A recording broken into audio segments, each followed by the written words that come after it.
भुवनेश्वर में पूर्वतट रेलपथ zone office सम्मुखें 10टी राजनीतिक दलर विशाल गणधारणा Congress BJD CPI CPIML forward bloc Samajwadi party NCP RJD Samata Kranti Dal प्रमुख ए गणधारणा सामिल होती। वाल्टियर रेल डिविजन को पूर्वतट रेलपथ जोन को फेराई आनिबा पलासा इच्छापुरम रेल अंचल को स्थानांतरण निष्पत्ति बातिल करने को दाबी होईछि। ओडिशा भूखंड मध्य जाइथिबा समस्त रेल अंचल को पूर्वतट रेलपथ अधीन को आनिबा आदि दाबी करा जायछि। सुंदरगढ़ बालेश्वर मयूरभंज केन्दुझर और झारसुगुड़ा रेल लाइन गुड़ी को पूर्वतट रेल अधीन को अंतर्भुक्त करने रेल राजस्व और निजुक्ति ओडिशा को न्याय देवा आदि दाबी रही। 10टी मिलित राजनैतिक दल तरफ आज रेल सदन बा पूर्वतट रेलर जो ऑफिस जोन ऑफिस रही जोन ऑफिस सम्मुख में बर्तमान गणधारणा दि जाइए। 10टी राजनैतिक दलर नेता माने एथर अंशग्रहण कर अनेक राजनीतिक दलर नेता माने जोड़ी होती आम सहित आलोचना करवा। 10टी राजनीतिक दल बर्तमान आप एकाठी होती कौन मुख्य दाबी रही?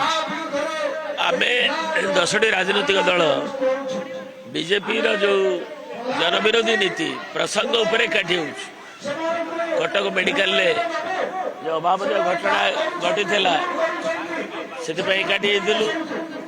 आज रेलवे रे ओडिशा जो उपेक्षित होशार हक न्याय जो मिलूनी तार विरुद्ध आज समस्ते एकाठी दाबी भारतर रेलमंत्री को माननीय रेलमंत्री को माननीय प्रधानमंत्री को मिलित विरोधी दल तरफ एक तुरंत जो पड़े आमर डिविजन वाल्टियर एवं जो सेक्शन पलासा इच्छापुर एवं ओडिशा रे जहाँ नवीन बाबू कही से रेलमंत्री पीयूष गोयल को गोटे यूनिफाइड कंट्रोल ओडिशा रे जो दक्षिण पूर्व पश्चिम उत्तर आमर गोटे आड़े मयूरभंज केउझर झारसुगुड़ार बालेश्वर ये रेल लाइन सब अन्य डिविजन साउथ ईस्टर्न किए अच्छे तो गोटे जाए कणा जाऊ आम ओडिशार स्वार्थ ओडिशार स्वाभिमान ओडिशार अधिकार को सब्यस्त करके रखापी आम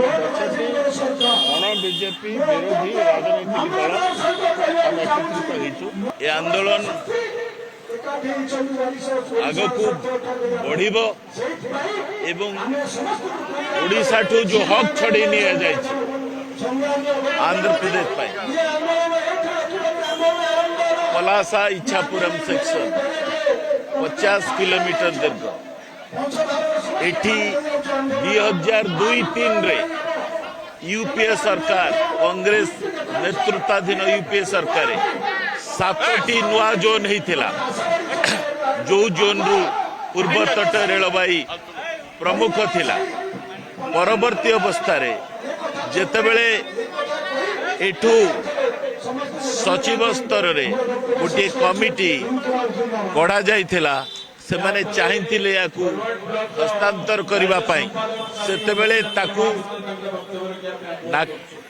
से को मध्य विरोध करा जाइथिला।